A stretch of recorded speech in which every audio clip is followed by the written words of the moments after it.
9 फरवरी को तोशाम जो थाना पुलिस के इलाके में एक बालक जो राघव, जिसका उम्र 12 वर्ष है, जिसका अपहरण 4 आरोपियों के द्वारा किया गया था, जिसमें जो आई विटनेस थे उनकी इंफॉर्मेशन के बिहाफ पे एक एफआईआर दर्ज की गई थी और जिसमें एक अर्टिका गाड़ी का वर्णन था। और तुरंत प्रभाव से पुलिस की सभी टीमें जो हैं अपहरित बच्चे को ढूंढने में लग गई थी। इसमें हमने सभी प्रकार के तकनीकी साक्ष्यों पर एवं ह्यूमन इंटेलिजेंस का इस्तेमाल करते हुए बारीक से बारीक क्लूज़ के ऊपर हमने फोकस करते हुए इन्वेस्टिगेशन को आगे बढ़ाया। और इस संबंध में कई जगहों पर रेड की गई, काफ़ी विस्तार पूर्वक इसके अंदर जांच की गई और अंत में 11 फरवरी की देर रात को सिरसा से अपहरित बच्चे को जो है वो सकुशल बरामद कर लिया गया है। बच्चा जो है एकदम स्वस्थ है, सुरक्षित है। और साथ ही साथ इसमें टीम को बड़ी सफलता हासिल ये हुई कि जो अपहरण करने वाले अपहरणकर्ता थे उसमें से 6 जो प्रथम दृष्टया इसमें इन्वॉल्व हैं, उसमें से 5 की हम लोग गिरफ्तारी करने में जो है कामयाब हुए। इसके साथ साथ एक मुठभेड़ भी जो है इस पूरे ऑपरेशन के दौरान हुई, जिसके अंदर जो 2 अपहरणकर्ता हैं उनको गोलियां लगी हैं, पैर में गोली लगी उनके, और एक अपहरणकर्ता और जो है उसको जो है सिर में चोट आई है कुछ, जिनको जो नियमानुसार पुलिस कार्रवाई करने उपरांत अस्पताल में दाखिल करा दिया गया है उनके उपचार के लिए, जिनका इलाज अभी चल रहा है। और जो 2 आरोपी थे इस घटना में शामिल, अन्य 2 आरोपी, उनकी गिरफ्तारी उपरांत उनको आज माननीय न्यायालय में पेश किया गया है, जहां से उनका 2 दिन का रिमांड लिया गया है। इस घटना में जो आरोपी इन्वॉल्व थे उनके नाम इस प्रकार से हैं: रविंदर पुत्र जगबीर वासी बागनवाला, रमन पुत्र दिलबाग निवासी बागनवाला। इन दोनों का 2 दिन का पुलिस रिमांड पुलिस को मिला है आज माननीय न्यायालय से। इसके अलावा 3 आरोपी जो और पकड़े गए हैं: सुदर्शन उर्फ संदीप पुत्र हरदीप, खेतू पुत्र राधेश्याम निवासी बागनवाला और रवि पुत्र दिलबाग निवासी बागनवाला। यह अभी जो मुठभेड़ के संबंध में जो मुकदमा दर्ज हुआ है उसके अंदर इनकी गिरफ्तारी हुई है और शीघ्र ही इन मुकदमों में भी इसको प्रोडक्शन वारंट पर लेकर उनकी गिरफ्तारी सुनिश्चित की जाएगी। इसके अंदर इनके द्वारा शामिल जो प्रयोग की गई गाड़ियां हैं उसके संबंध में अभी जांच बकाया है। साथ ही साथ इसमें जो प्रथम दृष्टया सामने आया है वो ये है कि इन लोगों ने जो है मुख्यतः ये फिरौती के लिए इस वारदात को अंजाम दिया था। इसके लिए काफ़ी लंबे समय से ये लोग प्लानिंग कर रहे थे और इन्होंने अपने टारगेट को प्रथम दृष्टया वेल्दी फैमिली से होने के कारण इन्होंने उसको आइडेंटिफाई किया था। प्रॉपर उसने रैकी की थी टारगेट की, और टारगेट की रैकी करने उपरांत इन्होंने 9 फरवरी को इस वारदात को अंजाम दिया था। इसमें 50 लाख रुपए की फिरौती की डिमांड अपहरणकर्ताओं द्वारा की गई थी, या 10 तारीख को की गई थी। ये सिरसा में कहाँ से बरामद हुआ बच्चा? तो यहाँ के लोकेशन सिरसा के अंदर छत्तरपट्टी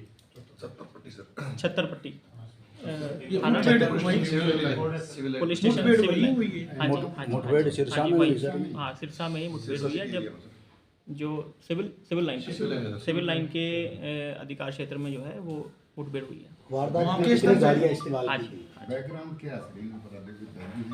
नहीं, क्रिमिनल रिकॉर्ड के मुताबिक तो इनके ऊपर आपराधिक मुकदमे नहीं दर्ज हैं, लेकिन इन्होंने इस आपराधिक कृत्य को काफ़ी प्लानिंग के साथ इन्होंने जो है एग्जीक्यूट किया था। इनका मकसद क्या? ये सभी 20 से 25 वर्ष की उम्र के जो हैं लड़के हैं और इनका मकसद, जैसा कि मैंने बताया, कि फिरौती जो है मांगना, पैसे के लिए मुख्य तौर पे इन्होंने ये अपराध किया था। सॉरी, ये जो 5 पकड़े गए हैं ये सभी गाड़ी में ही थे या 4 ही थे गाड़ी में और जगह से? नहीं, देखिए ऐसा है कि जो सिरसा में जो मुठभेड़ के दौरान 3 आरोपी पकड़े गए हैं, बाकी 2 को हमने अपने तोशाम एरिया से, जब इनके बारे में हमें लिंक्स मिले, क्लूज मिले, वो तोशाम एरिया से हमने अरेस्ट किया। वारदात में कितनी गाड़ियां जो है इस्तेमाल की गई सर इन आरोपियों के द्वारा? इनके द्वारा कुल 2 जो व्हीकल्स हैं उसका इस्तेमाल किया गया। दोनों अर्टिगा व्हीकल हैं, बाकी अभी जांच में पता लगेगा अन्य और कोई व्हीकल का यूज़ किया कि नहीं किया। नहीं, व्हीकल चोरी की नहीं है। एक तो इनमें से एक आरोपी के नाम पे दर्ज है और एक व्हीकल इन्होंने किसी से उधार मांगी थी कि इनको किसी इवेंट में जाना है झूठ बोलकर। टारगेट इसके जो मुख्य जो प्लानिंग वाले हैं वो अभी अस्पताल में हैं, तो अभी पूछताछ डिटेल में नहीं कर पाई है पुलिस। लेकिन जो प्रथम दृष्टया पूछताछ में हमें पता लगा है कि वो मुख्य तौर पे इनको लगा कि ये इसके पास पैसे मिल सकते हैं, इसीलिए उन्होंने टारगेट किया है। क्या पहले ही आया था ये जो आरोपी है? तो ये पहला इनका अटेम्प्ट है। बाकी डिटेल क्या पूछताछ से पता क्या लगेगा। पढ़ाई करते हैं या क्या काम करते हैं? इनका एजुकेशनल बैकग्राउंड अभी क्लियर नहीं है, एजुकेशनल बैकग्राउंड इनका क्लियर नहीं है, वो अभी मतलब बेरोजगार थे या कुछ काम धंधा भी करते हैं? बेरोजगार। सर जो ये तोशाम से जो दो पे काम करता हो नहीं, ये किसी प्रकार से इनसे लिंक नहीं थे। दो भाई लेकिन एक ही गांव से 4 भाई आपस में। तो ये सब जांच का विषय है कि ये इसी टारगेट पे कैसे इन्होंने ज़ीरो इन किया। जो प्रथम दृष्टया है, मैंने आपको बताया कि पैसे का ज़्यादा इनको लग रहा था कि इस टारगेट से पैसा मिल सकता है, इसलिए इन्होंने इसको चूज़ किया। कहीं ना कहीं इन्होंने तो शाम में इनकी आवाजाही थी और वहाँ से इनको अपने टारगेट को लिंक इन्होंने ज़ीरो इन किया। फिर भी अन्य कोई लिंक्स होंगे डिटेल में, वो जब गहनता से पूछताछ होगी तब सामने आएंगे। ये अभी ये अग्रोहा में रेफ़र हुए हैं, ये सिरसा से अग्रोहा रेफ़र हुए हैं।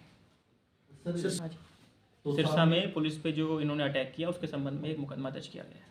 सर तोशाम में धरने प्रदर्शन भी काफी चले इसके रिगार्डिंग दबाव बनाने के लिए पॉलिटिकली भी काफी। देखिए, ये बहुत इम्पोर्टेंट विषय है जिस संबंध में मैं ये चाहूँगा, ये अपील भी करना चाहूँगा आप सभी के माध्यम से कि जिस तरह की संवेदनशील घटना ये जो थी अपहरण की, ऐसे में इस तरह के धरने प्रदर्शन से पुलिस को काम करने में काफ़ी दिक्कत आती है, क्योंकि धरने प्रदर्शन को ख़त्म करने के लिए कुछ डिटेल्स पुलिस को मजबूरन देनी पड़ती है, जो कि ऑपरेशंस के लिए काफ़ी क्रिटिकल होती है। और इस प्रकार की डिटेल अगर पब्लिक में चली जाती है तो कहीं ना कहीं घूम फिर कर अपहरणकर्ताओं तक पहुंचती है और मुकदमे को और पेचीदा बनाती है और बच्चे की जान जोखिम में रहती है। और पुलिस इसके अंदर पहले दिन से, पहले क्षण से जो है मुकदमा दर्ज कर और काफ़ी तत्परता से सभी यूनिट्स जो हैं बाकायदा काम कर रही थी। मैं स्वयं मोर्चा संभाल कर तो शाम से मैं इस पूरे ऑपरेशन को लीड कर रहा था। ऐसे में जो दबाव बनाने की जो रणनीति थी कुछ संस्थाओं की, सामाजिक और जो यूनियंस की, वो ये हमारे प्रयासों को जो है ख़राब कर रही थी। तो मेरी अपील है कि एक न्यायोचित समय पुलिस को ज़रूर देना चाहिए किसी भी वारदात को सॉल्व करने के लिए, और पुलिस के प्रयासों को और एफर्ट्स को देखना चाहिए। अगर उसमें कहीं कमी है तो निश्चित तौर पर उसको हमें हस्तक्षेप करने की आवश्यकता है, वरना हमें पुलिस को काम करने देना चाहिए ताकि हम और अच्छे बेहतर तरीके से और सेफ तरीके से वारदातों को खुलासा कर सकें। भिवानी पुलिस की कितनी टीमें गठित हुई?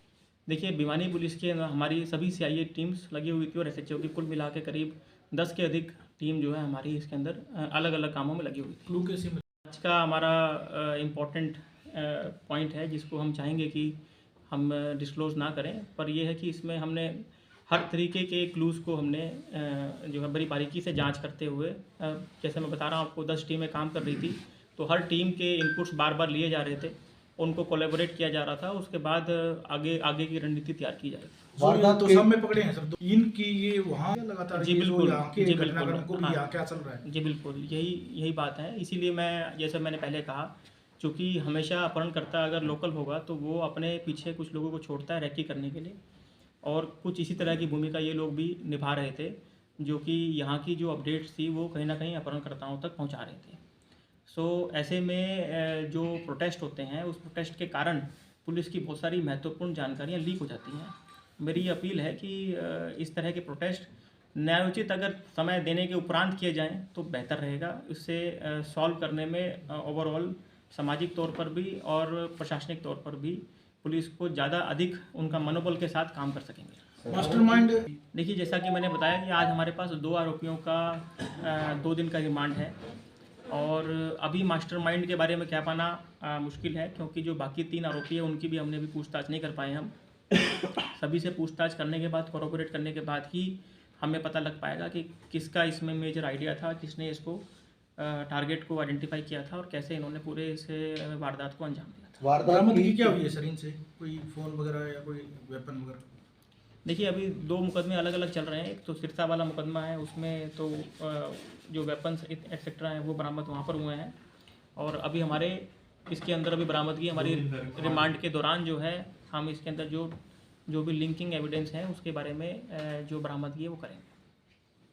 भिवानी पुलिस की देखिए, अब मेरे पास उस केस की डिटेल नहीं है कि उसमें क्या रहा था, मेरी नोटिस में नहीं है वो तो चेक करने उपरांत बताएंगे। लेकिन ये मैं आपको कह सकता हूँ कॉन्फिडेंस से कि इस प्रकार के अपराध में या किसी भी तरह के अपराध में पुलिस की यही मंशा रहती है कि जल्दी से जल्दी अपराधियों तक पहुँच सके, उसको ट्रेस करें। पूरे अथक प्रयास किए जाते हैं सभी वारदातों को ट्रेस करने के लिए, और ज़रूर निश्चित तौर पर उस मुकदमे में भी दिए गए होंगे। और कई बार ऐसा होता है कि किसी कोई क्लू ना मिलने की वजह से कोई केस अगर नहीं सॉल्व हो पाए। 2 पकड़े हैं तो शाम में पूरे बाजार में सरे बाजार उनकी जो है पैदल परेड हुई है, तो इसके पीछे क्या संदेश देने का पुलिस प्रशासन का मकसद है? देखिए, संदेश बिल्कुल क्लियर है कि अपराधियों जो को अंदर पुलिस का जो भय है वो रहना चाहिए, और इस प्रकार के अंजाम को कभी कोई कार्य करने की सोचे भी ना, ये मैसेज हम देना चाहते हैं। वारदात क्या बीच में जब देखिए, इनिशियली जो हमारे को रिपोर्ट मिली है वो थोड़ा डिले हुआ। जो आई विटनेस थे उनके द्वारा 15-20 मिनट का जो क्रूशियल टाइम था वो हमारा गुम हो गया, मतलब चला गया था, जिस कारण से अपहरणकर्ता जो है वो इतने टाइम में वो, और वैसे भी ये लोकल होने के कारण इन लोगों ने कच्चे रास्ते ही यूज़ किए थे अपनी वारदात के दौरान।